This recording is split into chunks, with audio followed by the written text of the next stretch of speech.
On va analyser une situation qui hante tous les commerçants et propriétaires de boutiques, le vol d'opportunité. On pense souvent que les voleurs agissent la nuit ou qu'ils utilisent la force. Mais la réalité est bien plus banale et bien plus rapide. Dans la vidéo que je vais vous montrer, vous allez voir un individu entrer dans une boutique en plein jour. Ce qui est effrayant, c'est sa décontraction. Pas de cagoule, pas d'arme, juste une opportunité qu'il saisit en quelques secondes. Dans un premier temps, je vais vous laisser regarder la scène en entier, sans aucun commentaire, pour que vous vous fassiez votre propre avis. Ensuite, on reviendra ensemble pour décortiquer ce qui s'est passé. Quelles sont les erreurs de sécurité commises ici? Et surtout, quelle solution simple et peu coûteuse aurait pu empêcher ça?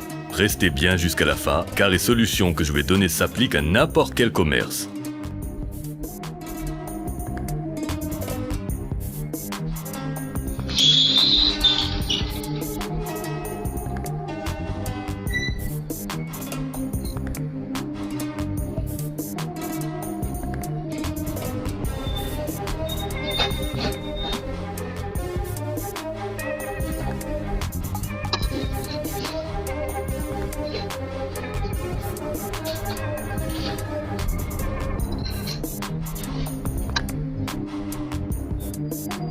Qu'est-ce qu'on vient de voir? C'est ce qu'on appelle un vol par ruse ou un vol d'opportunité. L'homme n'avait peut-être même pas prévu de voler cette boutique spécifiquement, mais il a vu une faille. Identifions les 3 problèmes majeurs dans cette scène et leurs solutions. Problème numéro 1, l'absence de présence humaine.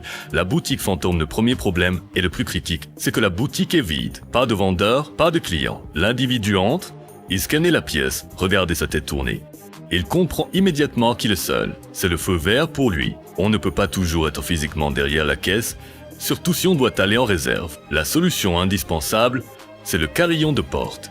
Dès que la porte s'ouvre, un ding-dong doit retentir. Ça vous avertit qu'un client est là, psychologiquement. Ça dit au voleur, tu as été entendu, tu n'es plus discret, point.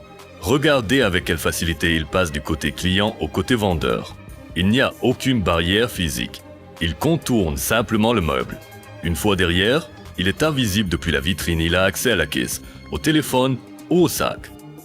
Il faut matérialiser la zone interdite au public. La solution idéale, un portillon battant, comme dans les bars, avec un hoquet.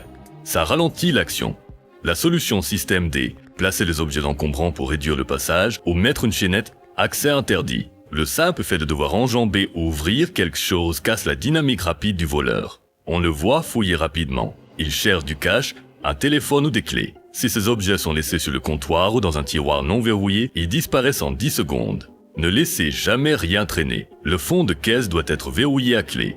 Les effets personnels, téléphone, sac à main du vendeur doivent être dans un casier fermé ou dans la réserve, jamais sous le comptoir. Si le voleur ne trouve rien en 5 secondes, il partira souvent les mains vides pour ne pas prendre de risques inutiles. Pour résumer, ce vol a réussi parce que l'environnement était permissif. Si vous tenez un commerce, installez un carillon, verrouillez vos effets personnels et essayez de créer une barrière physique pour votre zone de caisse. Si cette analyse vous a aidé, mettez un pouce bleu pour soutenir la chaîne. Dites-moi en commentaire si vous avez déjà vécu ce genre de situation. Abonnez-vous pour d'autres analyses de sécurité. À la prochaine!